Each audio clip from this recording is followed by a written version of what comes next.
op jong mense, kom na hom toe, halleluja. Mag die Here u seën. Halleluja. Halleluja. Amen. Kan ons die Here prys gee in die plek?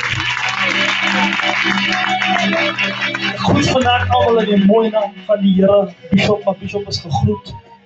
Al die leiers, al die pastoren is gegroet in die mooie naam van die Here. Die bedoelde familie is ook gegroet in die mooie naam van die Here. Ek wil vir u lees uit 1 Samuel hoofstuk 3. Now the boy Samuel was attending to the service of the Lord under the supervision of Eli. And the word of the Lord was rare and precious in those days.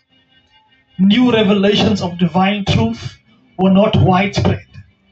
Yet it happened at this time as Eli was lying down in his own place. Now his eyesight had begun to grow dim and he could not see well. And the oil lamp of God had not yet gone out.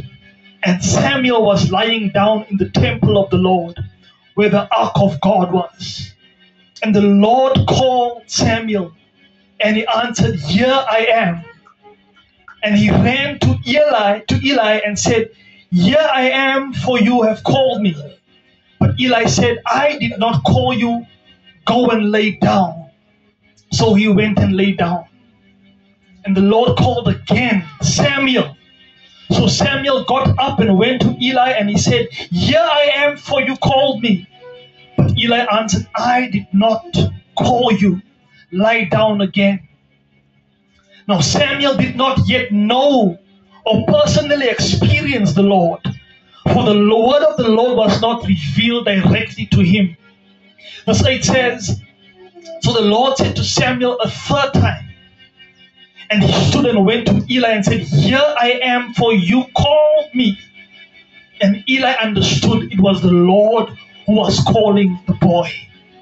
So Eli said to Samuel, 'Go lie down, and it shall be that if he calls you again, that you shall say, Speak, Lord, for your servant is listening.' So Samuel went and lied down in his place. Verse 10 says, "And the Lord came and stood and called as the previous times, 'Samuel, Samuel.' And Samuel answered, 'Speak, Lord, for your servant is listening.'" Ek wil vanaand vir iemand sê, die Here roep. Die Here roep. Okay, as jy dit nog nie besef nie, die Here roep. Is tyd vir ons om te sê, Here spreek, want ons luister. Wat wil die Here sê? Here spreek, ons luister. Wat ek hier sien is dat Eli is oud. Die Bybel sê as jy oë kon nie meer lekker sien nie, so Eli is voorgeverder in sy jare. Is veilig om te sê, Eli het 'n geskiedenis met die Here. Eli kan onderskei wat hy nie gehoor het nie. Samuel is 'n jong, onervare man van die Here. En hy hoor, maar hy weet nie wat om te doen met wat hy hoor nie.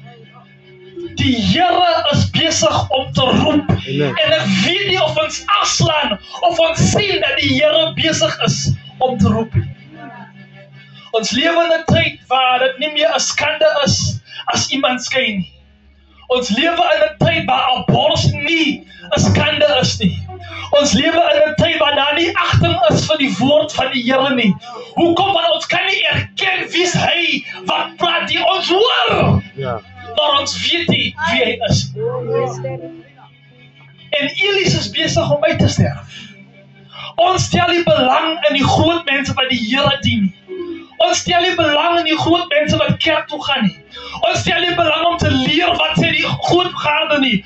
Ons stel nie belang in die woord van die Here nie. En Eli is besig om uit te sterwe. Jong mense, die Here roep. As ek jy is, dan kom ek nou na die Here toe. As ek jy, dan gee ek nou my hart vir die Here. As ek jy, dan gaan ek nou begin reg lewe vir die Here. Die Here roep. Kom na die Here toe, die Here seën.